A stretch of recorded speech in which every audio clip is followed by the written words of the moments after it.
welcome to Everyday Simple Somatics, a podcast dedicated to helping you find healing through your body's natural wisdom. I'm Dr. Christine Baker, and I'm your host. So last week, we talked all about anxiety and panic attacks. And so if you remember our conversation about window of tolerance in our Essential Foundations classes, we were kind of working above that window of tolerance in that more hyperactive state. And so today, I really want to focus on the other half of the window of tolerance, being below your window in a more hypo-aroused state, which ultimately is being in kind of a freeze state or dissociation, shut down, numbed out. Ultimately, just like, I don't really feel like I'm here right now. I don't feel like I'm fully present. I'm going to give you a skill for that today. So for those of you who don't know me, I'm Dr. Christine Baker. I've been a trauma therapist for over 13 years. I'm also a somatic experiencing practitioner, which just means that I'm a person who believes strongly that trauma does not just impact our thoughts and emotions, but it is actually stored in our body, and therefore our body must be a part of the healing process as we move forward.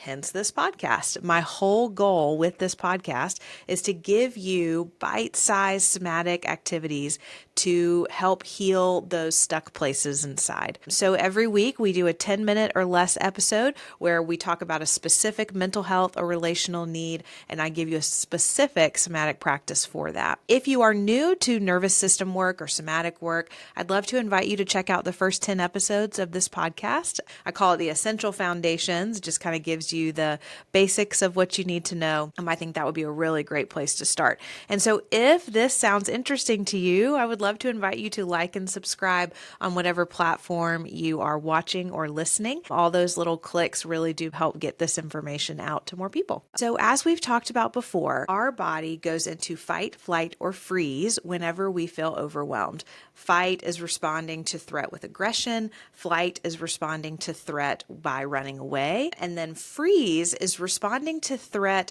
with shutdown, because I believe that I can neither fight nor get away fast enough from this threat. And so therefore, I'm just going to kind of play dead and hope for the best. I've actually heard someone describe it as like our body's circuit breaker. It's like when there's too much power running to it, it just kind of like flips the circuit and we are completely offline. And this is actually a really great survival strategy. The problem is our body was only meant to be in a freeze state for seconds, minutes at most. And for so many of us, particularly people who grew up in situations with complex trauma, parents who have substance abuse or addictive issues or mental health issues, these kind of like long-term traumatic experience can quite often lead to a child who lives in freeze instead of just accessing freeze for a few moments. And so I'd love to show you a chart that I use with clients to help them kind of understand this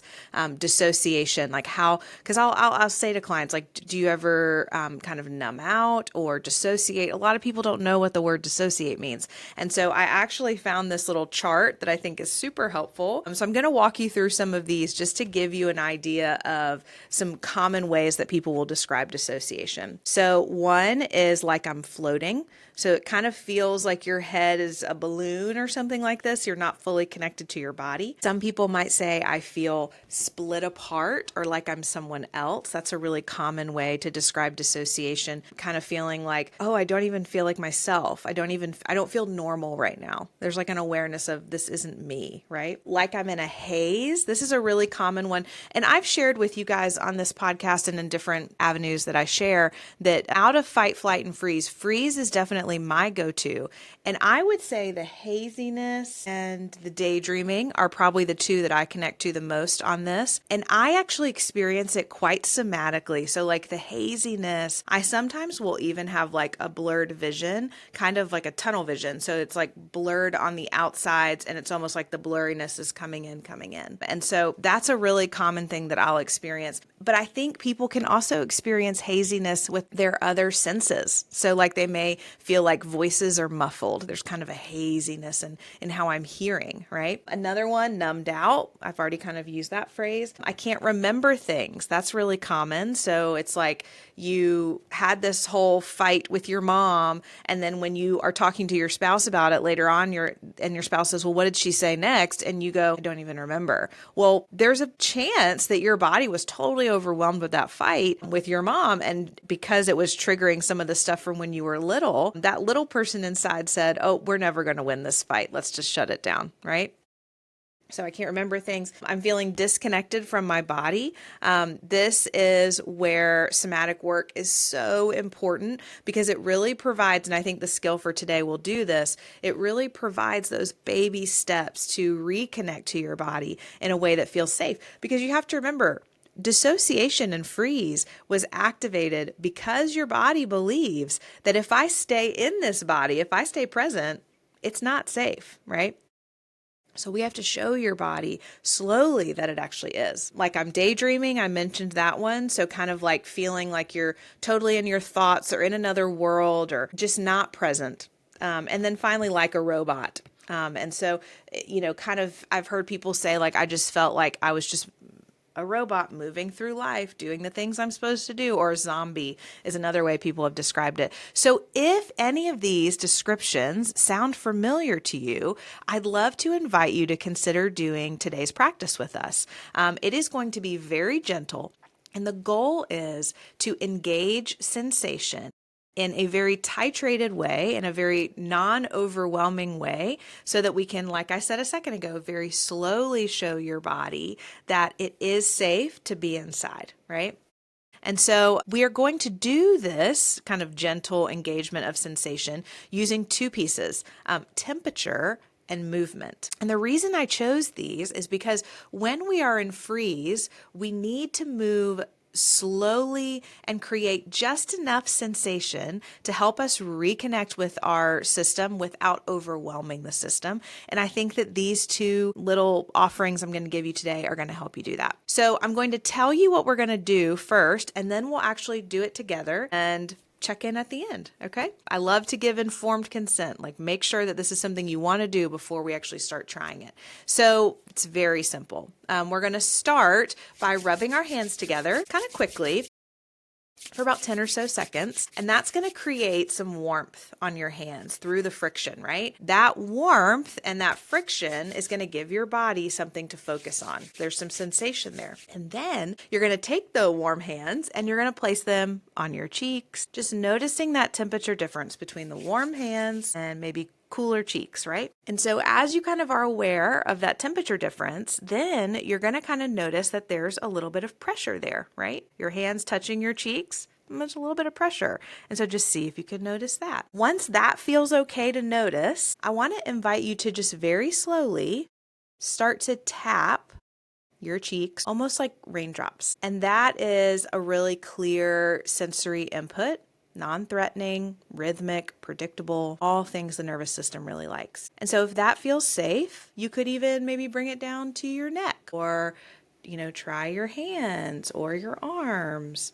So you're just kind of extending that tapping to any place inside that feels maybe a little bit disconnected. And the key is to move really slowly and just notice any sensation that comes up as you do that, even if it's really subtle, right? Okay. If you're open to it, I'd love to try this with you. So if you're going to join us, let's start by just placing our feet on the ground. Maybe noticing your seat in your chair.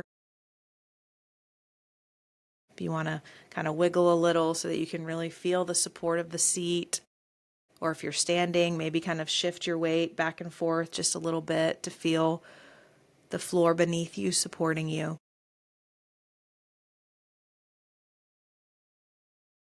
And then I just want to invite you to notice the temperature of your hands. Notice how they feel before we get started. Then if it feels okay, I'd love to invite you to just start rubbing your hands together to create a little warmth through the friction. And I want you to just notice how your hands begin to warm, where feels warm first, how it spreads. And once you feel some warmth, I can really feel it in my palms right now. I want to invite you to place your hands on your cheeks. Just notice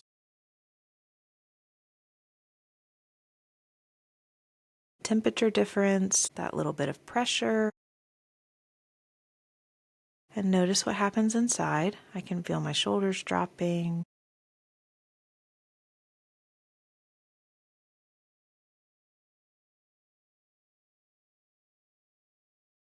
And then if it feels okay, I'd love to invite you to try that little bit of tapping. Feeling really drawn to my temples. So I'm kind of tapping up there. But you can tap your cheeks, arms, legs, wherever you feel like is a little disconnected. So you're just very gently welcoming that part back to the present.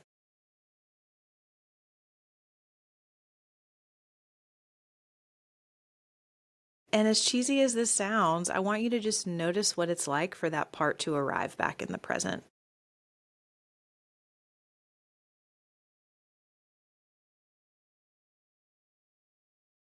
I don't even know if this makes sense, but for me, I'm kind of, you guys, if you are watching on YouTube, you can see I'm kind of sticking to like temples and cheeks. It feels like a lengthening, like it feels like almost like my face is longer, which I know isn't really true, but maybe it's just the muscles getting a little more space. It feels like that's how it's responding to kind of being real present. I also feel some warmth in like my shoulder blades, so I'm aware of that. And so you see how you could totally pause this podcast and just play around with this. And if you need to come back to getting some more warmth on the hands, if there's a part of you that when you do the tapping, say for instance, you do the tapping on your knees and you realize, man, I really can't feel that tapping. I can't feel anything on my knees right now. Okay, why don't we try the warmth? Rubbing the hands together, get that warmth going, and then place it on the knees, and then bring in the tapping when you're ready.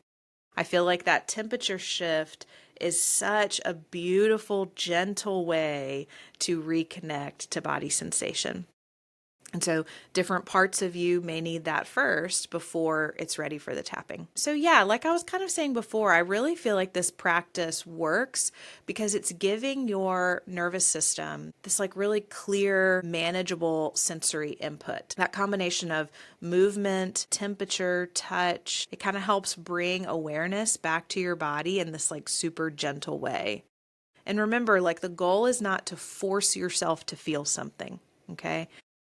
We're just creating conditions that help it feel safe enough for sensation to return. And I would also say this, like as you're practicing this exercise, the goal the goal is also not to tap your whole body. Like let's just like for me, that whole time I just stayed on cheeks and temples.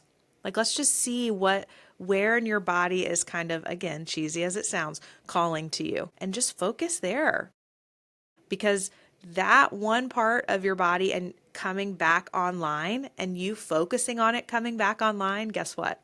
It's going to make other parts of your body feel safe enough to come back online too.